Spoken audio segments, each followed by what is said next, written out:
concerned individuals. When the draft plan was started in 2008, 2009, we came into a group to look at the draft plan then.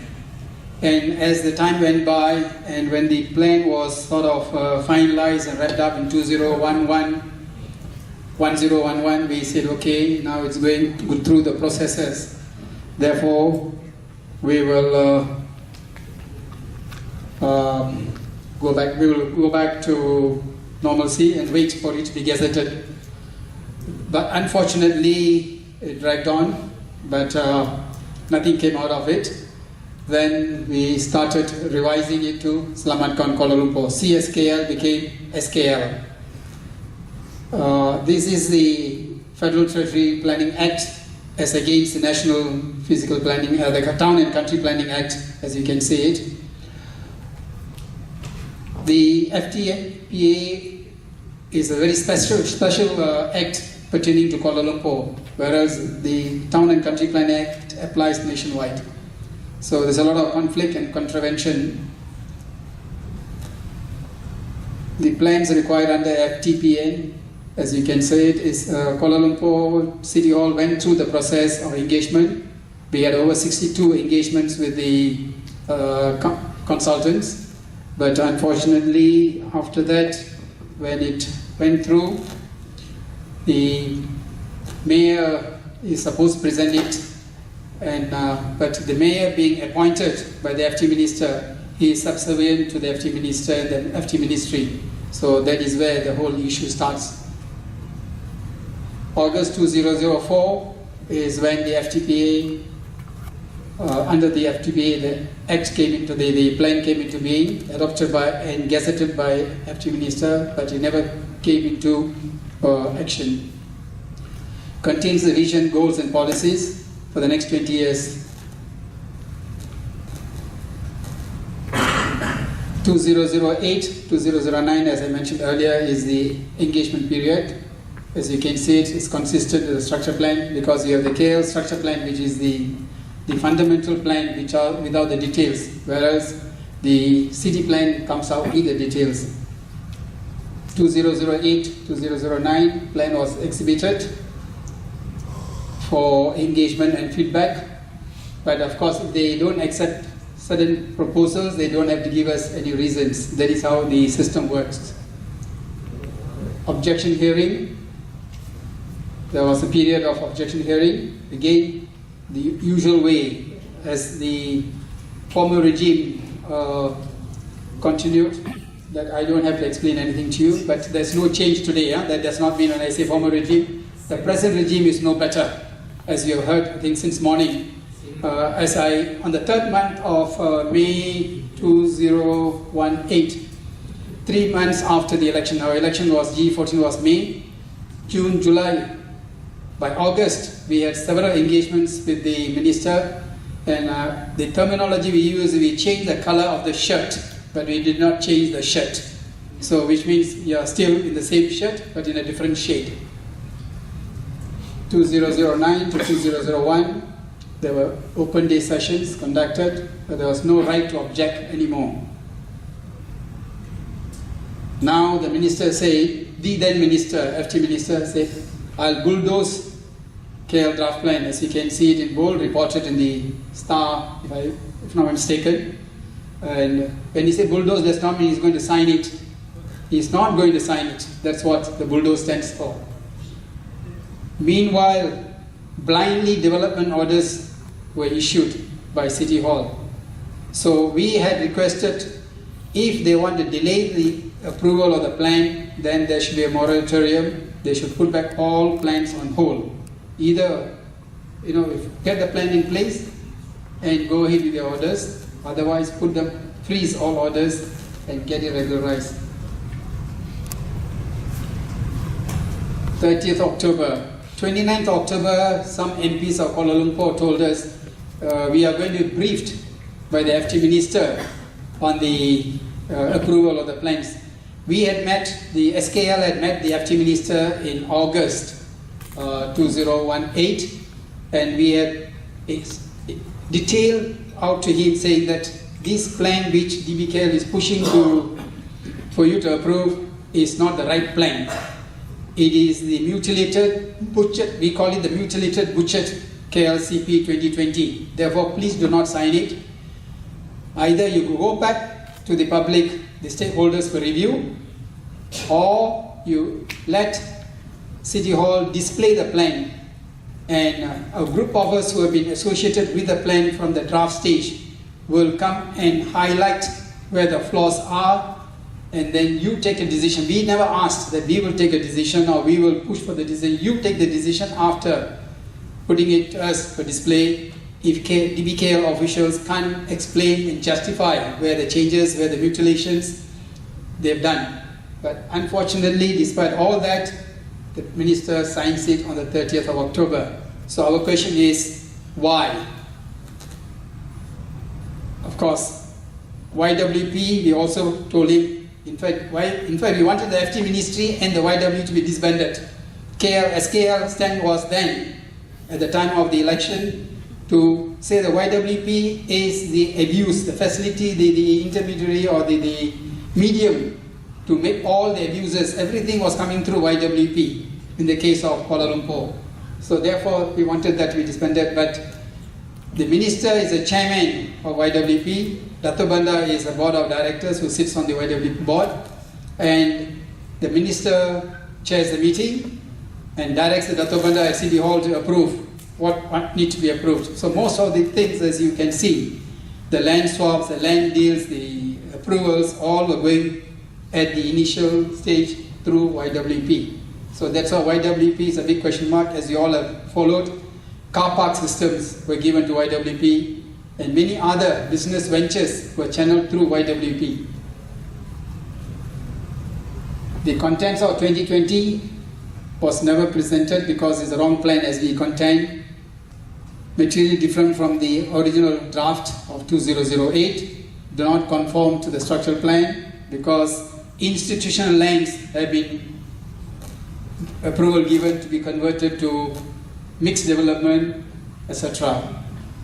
So again, they themselves, DBKL itself, has come out with, in the first list you can see 273 addendums. So our question is, if you say that the plan is in order, how do you get 273 addendums? And that is only one part of the plan. When we push further, the second addendum came about, 144. So total material changes is 417. So it clearly proves the point that there are flaws in the plan which has been approved by the minister. The violations impacted in the loss of green space, open space, public space. Significant increase in the mix of commercial users within KL, the loss of amenities, elevated traffic intensity, lack of planned infrastructure, and the quality of living is compromised. Significant increase in the residential density. And the third item is, of course, YWP again comes into play. These are some examples of how the land swap, the land abuses takes place. Taman Rembah Kiara, as all of you would have been following, especially the Klang Valley, people in the Klang Valley, is still going on. How from zero plot, you see it, the changes. 2018 version says was not published for public comment. The second one is, again, Tiara Titi Wangsa, which is in the Titi Wangsa area. Community center becomes high density housing. IKUN, complex land swap, no open tender. Suddenly you find not only the IQM complex is affected, but even eating into Federal Hill. And here we had a briefing by the Deputy Minister of Health some time back, and where a senior official, number one, practically the executive level of the Minister of Health, comes out and says, we have got a total integrated complex of 7 to 8 facilities in an area called Setia Alam in Shah Alam. Now this land has been handed over to the government. It's for you community people to sort it out with the government. We are very happy with the land swap and our complex. So the mentality of a senior government official at the Ministry of Health level who should be more concerned with the community. So that's the type of people we are dealing with. Taman Sapute, you see the linear land, the white in the center, is TNB reserve land. Overnight, it becomes commercial. Turn first to residential, the other one, another triangle, then finally mixed use commercial. I mean TN reserve land under the pylons. The pylon under the overhead cable. The cable is put under the road when they want to switch the thing, and suddenly you see how the dubious transaction takes place. Taman Desa. This one is the Indawater land. This plot you see there is Indawater Reserve for sewerage. My apologies. Sewerage. It was reserved for sewerage use, public institutional land again, turned into mixed commercial. Now the other interesting is the Taman Desa. This is the one where, again, under the cables are put under the road and suddenly reserve land becomes a linear development. So here is again a question. Additional abuses, of course,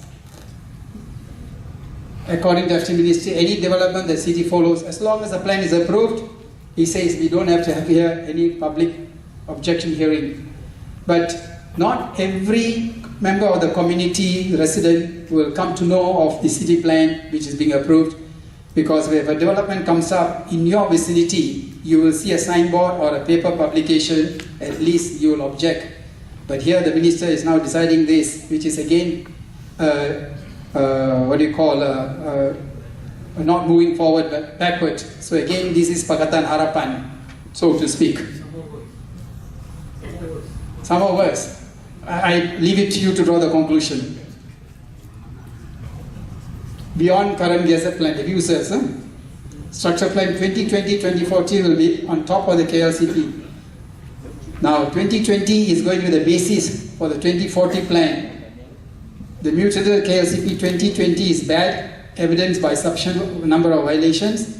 FT Minister will be layering a new 2040 plan on top of an illegitimate. While they were in the opposition, the present Pakatan, many of the MPs of the present Pakatan Harapan government were saying the plan was not good, it's bad, there should be etc. Now today they have legalized it. So an illegitimate plan has become a legitimate plan. The FT Minister has clear conflict of interest when he passed the KLCP enhanced value of land, which he sits as the chairman of YWP again. This against all their manifesto. Pakatan Harapan manifesto talks about honesty, integrity, openness, transparency. So this is where one has to question. Recommendations. Revoke the 30th October 2018 gazettement of the KLCP. Replace it with fresh gazetting using the 2008-2001 version, which has been taken through public process. For all changes between 11 and 19, require FT Minister to run new public objection. As I said earlier, item 4, the 2020 the changes to be rolled out in concern with the process 2040 should not be adopted until public process is complete. In this process, last but not least, people who are involved in the 2020 plan must not be involved with the 2040 plan because they have a conflict of interest. They will try to make it as colorful as possible, as turning all the illegalities they've done in the 2020 plan into the 2040 draft, etc. In conclusion, the demands of SKL is democratize our city council, because then the mayor and the board, advisory board, will be elected and they'll be answerable to the Rakyat of Kuala Lumpur.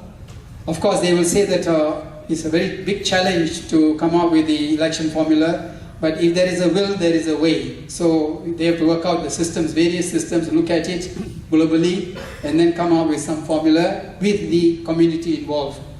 ensure effective community participation in all aspects of our city, include community input, participatory city planning, holistic development.